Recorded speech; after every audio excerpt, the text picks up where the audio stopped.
ایک بات بتاؤں تمہیں، وہ رب بھی پھر ہمیں انہی لوگوں کے ہاتھوں توڑ دیتا ہے جن سے ہم بے پناہ محبت رکھتے ہیں، اور ٹوٹنے پر ہی احساس ہوتا ہے کہ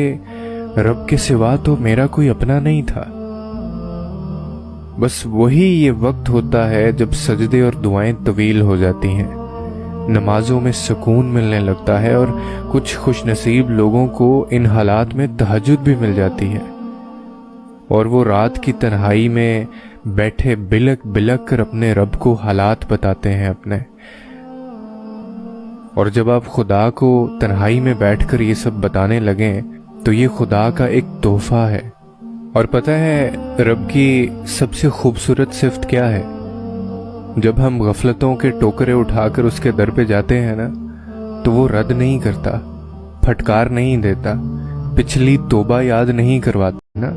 صرف اسے جوڑتا ہی نہیں بلکہ مفت میں ساتھ اپنی محبت بھی اس میں ڈال دیتا ہے۔ آپ اپنی نیت کی اچھائی پر صرف رب کے ہاں ہی تسلیم کیے جاؤ گے تو یاد رکھو وہاں سے ملنے والا اجر ہی زندگی کی حقیقت اور سکون ہے، اور بے شک وہ رب تمہیں بھی سکون دے گا۔